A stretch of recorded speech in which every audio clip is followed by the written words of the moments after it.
The French make this important distinction between what they call wines of effort and wines of terroir. And a wine of effort is one where the winemaker has imposed his or her stylistic predilection on the wine.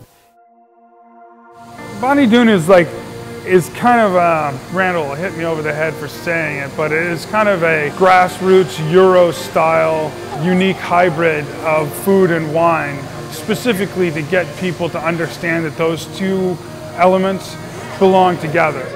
Food here at the Bonny Doon restaurant, it is a very sacred thing. We kind of let it do everything but cook itself. It's kind of like hosting a fun party here, and all our friends are coming, and you never really know what's going to happen, but you know it's going to be good because the food and the wine are incredible. We are all enjoying some Codicil Muscat right now.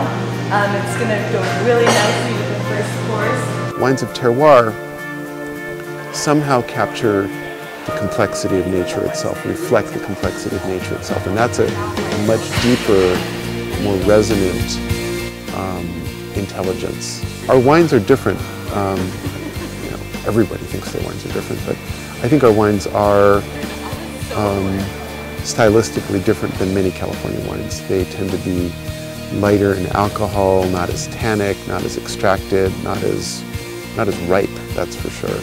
So they're more elegant wines, and they really beg for food.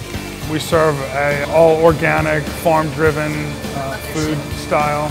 Chef Jared is very adept at taking what comes from the farm or the ranch and doing very little harm, or not over-processing, but making some great adjustments and presenting the food in its most natural form. Quite honestly, we don't do too much, but we really just let things kind of be what they are, provide a stage or a canvas for a lot of the beautiful produce. Some of the things we do are a little unorthodox. Wednesday nights at 6:30 we have a communal dining. It fills up at 40. We do 3 courses. The menu changes every week. Chef just goes to the market every Wednesday, comes back, builds a menu, and that's what we serve. Community dining is Randall Grimm's real vision here for the restaurant. Wednesday nights are really special because that's all we offer, and you know, we remove all of our private tables for 2, all of any other sort of seclusive seating, and everyone sits together. It means family. You know, chef plates food on big, large platters, and everyone's sharing with each other. The wine is included. It means good conversation. It means everyone just kind of getting together, and there's a lot of familiar faces that come in and out of the restaurant, and it's awesome to have them all connect with each other. It takes a little getting used to for some people. Some other people it's easier, but we just want to be able to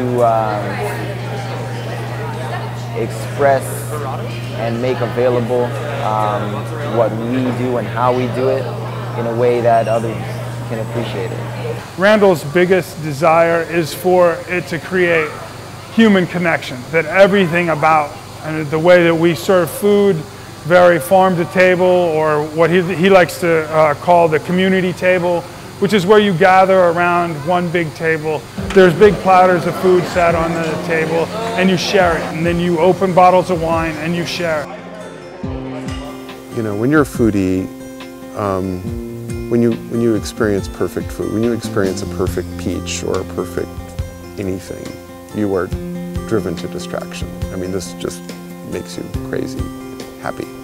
So if we can grow and serve food that just makes people delirious in happiness, this is a beautiful thing. Yeah, this is amazing. The best smelling wine I've ever had. This is their signature wine, and it doesn't stop short of amazing. Nebula and Dolcetto. They are Italians from Piedmonte region of Italy, northern Italy, and Dolcetto is kind of the more commonly seen one. Yeah. This is literally the best smelling wine I've had, and I've had. It does really smell good. Wine can be, not always, magical, and at its best it's magical. At its best it transports you, it inspires you, it makes you brave.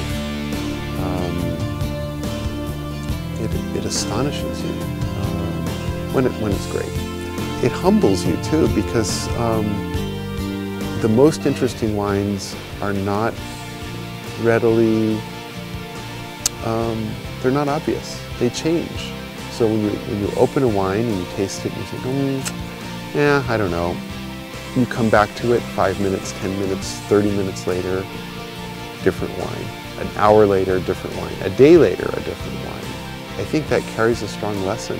I think it makes, or can make you, or should make you more curious about the world itself. Limestone is quite rare. We have, this is very beautiful. This makes me kind of slightly excited. Yeah.